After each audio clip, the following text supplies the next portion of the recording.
In November 1969, Pink Floyd walked into IR recording studios in Rome to create what should have been their cinematic breakthrough. Instead, they left behind a story of rejection, lost tapes, and the accidental birth of genius.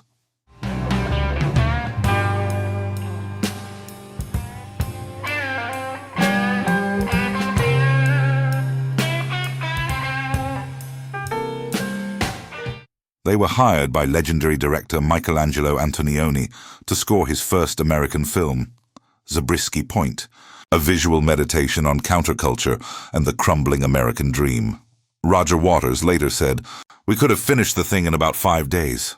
He'd listen and go, "Eat's very beautiful, but eat's too sad," or "Eat's too strong." The band recorded for 3 weeks straight. Out of everything they created, Antonioni kept just 3 tracks. The rest? Shelved, unheard for almost half a century. But what he rejected would become the foundation of the dark side of the moon.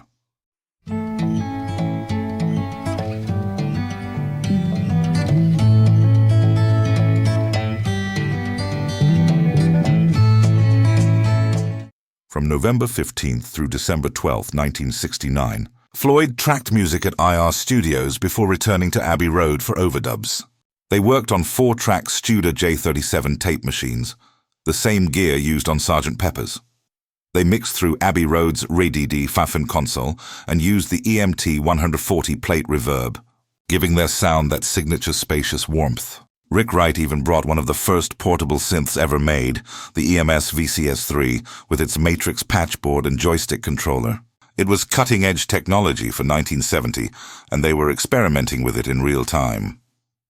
Rick Wright later remembered, "I was watching the film and just started the chord sequence. At the time, everyone thought, this is really good. That chord sequence became the violent sequence." Antonioni, however, wasn't impressed. "It's beautiful, but is it too sad, you know? It makes me think of church," he reportedly told them. Nick Mason recalled, "He needed desperately to have control. Even if you did the right thing and it was perfect, he couldn't bear to accept it."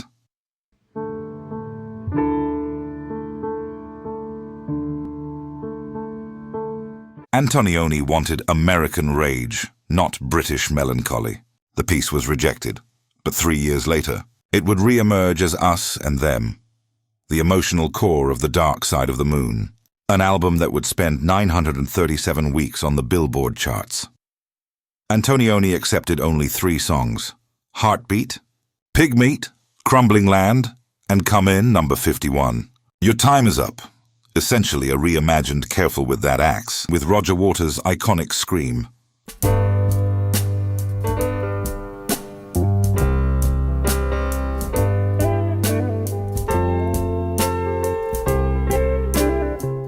David Gilmour joked years later, "Our kind of country and western number, which he could have gotten done better by any number of American bands." But he chose Us. Everything else, Country Song, Love Scene 4, Allen's Blues, Rain in the Country, gone. Imagine spending weeks crafting a soundtrack, only to be told your best work doesn't fit the film. That sting of rejection would fuel Floyd's evolution. Throughout the 70s and 80s, fans whispered about the missing music. Poor quality bootlegs circulated on cassette. Copies of copies, traded at record fairs, labeled in shaky handwriting. One 1989 tape, Oh May Yard, featured the violent sequence. Another, the Midas Touch from 1991, included Looking at Map. They weren't official. They were archaeological digs into Floyd's hidden past. Then, decades later, the mystery unraveled. On November 11, 2016, Pink Floyd released the early years 1965 and 1972, 27 discs chronicling the band's rise. Buried deep in the set were the long-lost Zabriskie Point outtakes. On the Highway, The Riot Scene, Auto Scene version 2, Takeoff, and more, all restored from the original 4-track masters. For the first time, fans could hear these recordings in pristine quality. The violent sequence unfolded in full fidelity, Wright's piano building slowly, adding organ and mellotron layers. You can trace the exact chord progression that became Us and Them, D minor to G major to C major and back again. Same emotional architecture, only stripped to its bones. David Gilmour reflected, it was obviously waiting to be reborn. Technically, this was where Floyd's future sound was born. They experimented with extended tape loops, primitive sampling, and real-time manipulation on the VCS3 synth. Those swooping, spacey textures would reappear on metal and crystallize on the dark side of the moon.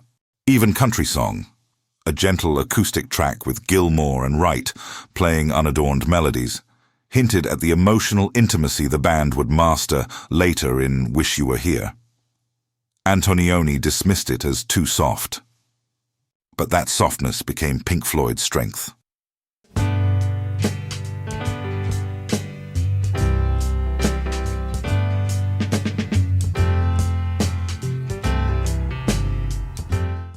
The Love Scene recordings, at least 4 distinct versions, explored everything from ambient minimalism to lush melodic scoring.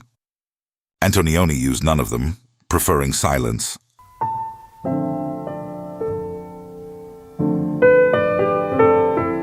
Don Hall, the film's music coordinator, later said, there was no idea, when we were doing the film, that a rock soundtrack meant everything had to be hard, intense electric music.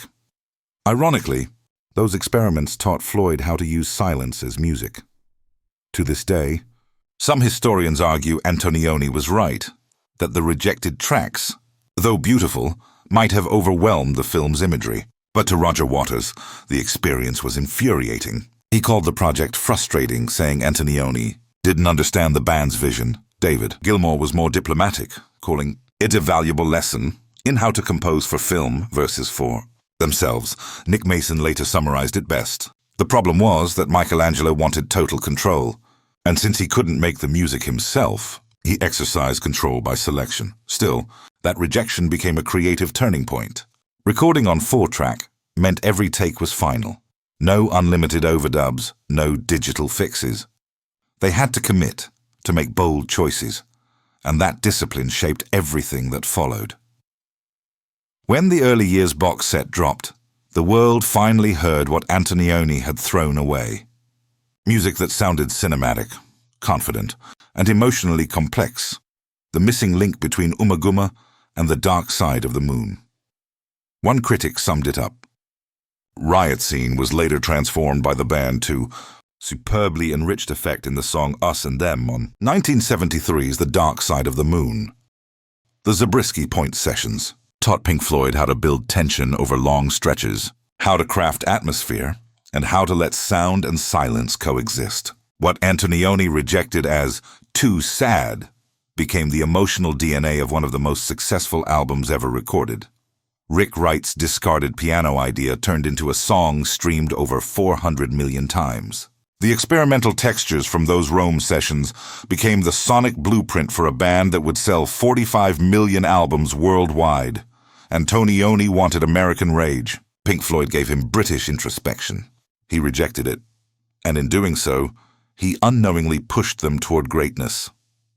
So next time you listen to Us and Them, know that you're hearing the ghost of the violent sequence, a piece once deemed too sad for cinema. That rejection wasn't an ending.